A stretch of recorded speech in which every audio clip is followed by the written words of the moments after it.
శ్రీమౌద్గల్య శ్రీవత్ససగోత్రజాతౌ శ్రీ అప్పలార్యరత్నమార్య తనుభౌద్వౌ శ్రీమత్సటారిచరణాంబుజచంచరీకౌ శ్రీరంగరామానుజ దేశికౌ స్తుమః. ఓం చండకరాయై నమః. అస్మద్గురుభ్యో నమః. భగవద్బంధువులారా, మాఘ మాస వైభవము, మాఘ పురాణ విశేషములు, మాఘమాసంలో ఉండే గొప్పవైన పర్వదినాలకు సంబంధించి సూక్ష్మమైన గాథలకి ప్రారంభించుకుంటున్నాం. తెలుగు వాళ్ళందరికీ కూడా చమత్కారమన్న, వ్యంగ్యమన్న, హాస్యమన్న అలవాటు కనుక ఒక చిన్న వాక్యంతో ప్రారంభించుకుంటాం. పెద్ద రచయిత ఆర్కే నారాయణ అంటారు, మన భారతీయుల గొప్పతనం ఏమిటి అంటే, క్యాలెండర్ తీసుకుంటే పండగ రోజులకి మార్కింగ్ చేయాల్సి వస్తే 365 రోజులు ఎర్ర మార్కులు ఉంటాయన్నారు ఆయన. ఎందుకంటే ఏ నెల కానెలే ఒక ప్రత్యేకత, ఏ రోజుకి ఆ రోజే ప్రత్యేకత. ఎంచేత వేదం చెప్పింది, అనాదిర్భగవాన్ కాల, ఈ కాలమంతా భగవంతుని స్వరూపము. అనాదిర్భగవాన్ కాల సంవత్సరోసి పరివత్సరోసి ఇడావత్సరోసి ఇదువత్సరోసి. ఈ సంవత్సరాలన్నిటికీ వరుసగా మొదట సూర్య భగవానుడు, రెండవది చంద్రుడు, మూడవది వరుణదేవుడు, 4 అగ్ని, 5 భగవంతుడు అధిదేవతలు. అలాగే ఋతువులు ఉన్నాయి చూచారా. మనమంతా ఓ ఋతువు గొప్పది, ఓ ఋతువు ఇబ్బంది పెడుతుంది అనుకుంటాం. కాదు, వసంత ఋతువు స్వామికి శిరము, హేమంత ఋతువు హృదయస్థానం. అందుకనే హేమంత ఋతువులోనే మనం కార్తీకం మార్గశిరలో పూజలు చేశాం. అంటే అర్థం ఏమిటి? భగవంతుని హృదయంలో ఉన్నాం అన్నమాట మనం. అలాగే వర్షము పుష్యభాగము, అంటే సృష్టికి సంకేతం అది. ఇలాగా అద్భుతంగా చెప్పింది వేదం. దీన్నే మహాభారతంలో భీష్ముడు కూడా చెప్తాడు. అలాగే ఈ మాఘమాసం అన్నది పితృదేవతలకి చాలా ఇష్టమైనది. ఎంచేతంటే ఇవాళ మనం మాట్లాడుతున్నామన్నా, ప్రవర్తిస్తున్నామన్నా మన గొప్పతనం అనుకోకండి. మన వెనకాల మన పెద్దలు ప్రత్యక్షంగా పరోక్షంగా కదులుతూనే ఉంటారు. అందుకని దీనికే కవి చెప్తాడు, సర్వాసు విద్యాసు కళాసు పారంపర్యోపదేశో ఘనతావహ స్యాత్. మన జీవనము కానీ, కళల ప్రావీణ్యం కానీ, పలుకుబడి కానీ, విద్య కానీ ఇవాళ నాతోటే ప్రారంభమైందని అనుకోకు. పరంపరగా వచ్చినప్పుడే దానికి ఉన్న గౌరవం. ఉదాహరణ కావాలా? గంగానది పుట్టింది ఎక్కడ? స్వామి నఖముల నుంచి, పాదము నుంచి. వచ్చిందెక్కడికి? శివుని శిరస్సు మీద. అక్కడి నుంచి హిమాలయ పర్వతము, అక్కడి నుంచి జఘ్ను మహర్షి ఆశ్రమం. ఇన్ని పుణ్యక్షేత్రాలు దాటుకుంటూ వచ్చింది కనుక అది పవిత్రమైనది. అలాగే మనము చేసుకునే పూజలు కానీ ఇవన్నీ కూడా ఆయా మాసములలో ఉండే విశేషాలని గమనించుకోవాలి.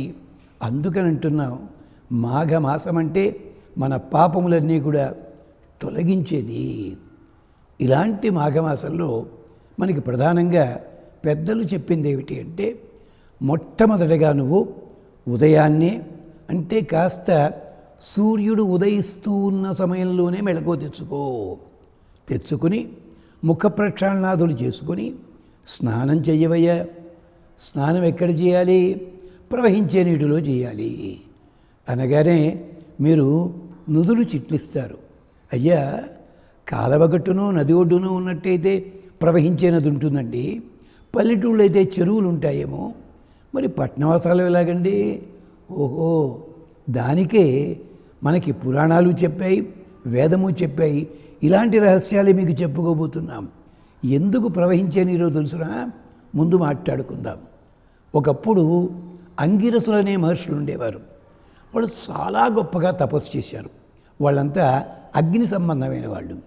కొన్ని వేల సంవత్సరాలు తపస్సు చేస్తే పుణ్యం అంతా వచ్చింది.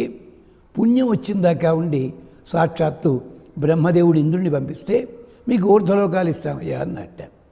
అయ్యా మా పుణ్యం అంతా ఏం చేయాలండి అంటే ఊర్ధ్వలోకానికి వెళ్ళి పుణ్యం కాగానే మళ్ళీ కింద బతుకుతురు కానీ మీరు అయ్యయ్యో మాకు వద్దండోయ్ ఆ పుణ్యం అన్నట్ట. ఏం చేయాలి అంటే వెంటనే వాళ్ళు ఆలోచించారు, ఈ పుణ్యం మనకొక్కళ్ళకే దక్కితే ఎలాగా అని చెప్పి వాళ్ళకి పిల్లలు లేరు, పిల్లలను పక్క ఇచ్చేసేవారు. లేదా అయినా లాంటి వాడికి ఇచ్చానుకోండి ఆ పుణ్యం కాస్త తపస్సు కాస్త మర్నాడు బోర్డు కట్టేస్తాను తపస్సు నేర్పబడును అని చెప్పి వాళ్ళు అలా చెయ్యలే. ప్రవహించే నీటిలో కలిపారు ఆ నీళ్ళు ఆ తపస్సుని. ఇది అధర్వణ వేదంలో మంత్రం. అంగిరస సువర్గలోకం ఎంత అప్సు దీక్షాంతపసి ప్రవేశయన్. ప్రవహించే నీటి లోపల దీక్ష తపస్సు పెట్టారట. అందుకని ఓ మానవులారా, ప్రవహించే నీటి లోపల మీరు స్నానము చెయ్యండి, దీక్ష కలుగుతుంది, తపస్సు కలుగుతుంది, పుణ్యం కలుగుతుంది. ఇప్పుడే ఒక మాట చెప్పాలండి, వింటున్న వాళ్ళల్లో ఎవరైనా 50 ఏళ్ళు దాటిన వాళ్ళకి గుర్తుండే ఉంటుంది. వాళ్ళ బామ్మగారులు అమ్మమ్మలు వాళ్ళ ఆడవాళ్ళు చెరువుకి వెళ్ళి నీళ్లు తెచ్చుకునేటప్పుడు నీళ్లు ముంచి తెచ్చుకోవచ్చును. ముంచి తెచ్చుకునేవారు కాదు, బిందెతోటి నీళ్ళని ఇలా ఇలా ఇలా తోసి పట్టుకునేవారు. ఎందుకంటే మురికని కాదు తుక్కని కాదు, అక్కడ అది ఆచారం అన్నారు వాళ్ళు. ఆచారం దేనికి? ప్రవహించే నీటిని పట్టుకోవాలి మీరు. అలాగే అంగిరసులు ఉన్నారు దాంట్లో. అలాగే నూతుల లోపల నీళ్లు తోడాలనుకోండి, బకెట్ వేస్తే ములిగేది. అది ములిగినా కూడా మళ్ళీ 3 సార్లు పైకి కిందకి తాళ్ళలాగే చేస్తుండేవారు. ఇంకొక్కటే, ఆఖరికి ఇళ్లల్లో పెద్దవాళ్ళు స్నానం చేయడానికని గుండిగల్లో నీళ్లు కాచుకునేవారు, బకెట్లో పోసుకునేవారు. పోసుకోవచ్చు కదా, లేదు చేత్తోటి ఒక నీళ్ళ కలిపి. ఇవన్నీ కూడా చిన్న చిన్నవే, మనం పట్టించుకునే వాళ్ళం కాదు. ఇవన్నిటికీ కూడా వేదం ఉంది, ఇదొక కారణం. అందుకని మీరు ప్రవహించే నీటిలో స్నానం చేయండి. లేదు మీరు చేస్తున్న స్నానము నీటి లోపల ప్రవాహం లాంటిది కెరటాలు కల్పించండి.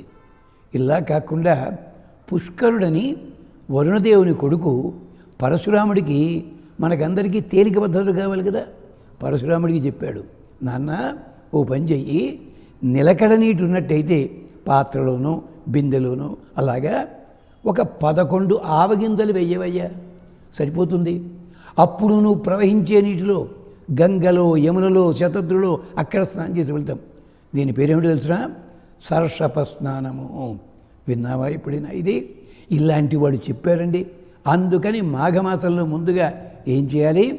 ఉదయాన్నే లేవడం, స్నానం చేయడం. ఇంకో కారణం కూడా ఉంది, అది కూడా మనం చెప్పుకుందాం. ఇంద్రుడు వృత్రాసురుడిని చంపాడు. అదంతా పెద్ద కథ, ఇప్పుడు చెప్పను. ఆ వృత్రాసురుడు గొప్ప తపస్సు చేసినవాడు. ఎవడైనా ప్రాణం వదిలిపెట్టినప్పుడు వాడి పుణ్యము పాపము ఇలాంటివన్నీ తలోతోటికి వెడతాయి. వాడు వరం కోరుకున్న పద్ధతిలో ప్రవహించే నీటి లోపల వాడు ప్రాణం వదిలిపెట్టాడు. వెంటనే ఆ వృత్రాసుడి యొక్క తపశ్శక్తి పుణ్యశక్తి ఉందే, అది ప్రవహించే నీటిలో కలిసింది. అందుకని మనకు పుణ్యం లభిస్తుంది ప్రవహించే నీటి వల్ల. ఇది ఇక్కడే ఇంకో తమాషా కూడా చెప్పాలి. అతని కంటి పాప నేల మీద పడిందిట, ముక్కలైపోయింది శరీరం అంతాను. ఆ కంటి పాపలోంచే కాటుక పుట్టింది. అందుకనే ఆడవాళ్ళు ధరించాలి కాటుక. యజ్ఞం చేసేటప్పుడు పెళ్ళినప్పుడు మరో చోట మగవాడు ధరించాలి. అంతేకాదు, ఎవడైతే కంటికి కాటుక ధరిస్తాడో వాడు యుద్ధాల్లో గెలుస్తాడని యజుర్వేదం చెప్పింది. ఇదే సాంప్రదాయం ఒక వర్గంలో అలవాటయింది. ఇప్పటికి కూడా మగవాళ్ళు కూడా కాటుక ధరించడంలో అంతరార్థం అది. అంటే ఒక పొద్దుటి స్నానం చూడండి ఎంత గొప్ప విశేషమో. అలాంటి స్నానం మనం చేద్దాం.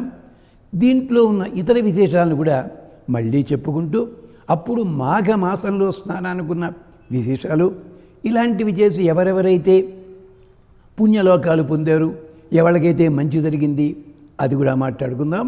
మొదటిదేమిటి? తెల్లవారుతుండగా స్నానం చెయ్యండి. తెల్లవారు ఎలా చూడాలండి అంటే చూసేవాళ్ళు చూడు పైకి వచ్చేస్తాడు కదా, దానికి కూడా మార్గం ఉందండి. అలాంటివి చెప్పుకుందాం. అలాంటివి చెప్పుకోవడానికే మన భక్తి వాహిక వారు ప్రత్యేకించి మాఘమాస వైభవం అని చెప్పడంలో, ప్రచారం చేయడంలో, ప్రచురణ చేయడంలో ఉద్దేశ్యం ఇది అని గమనించండి. మళ్ళీ కలుసుకుందాం.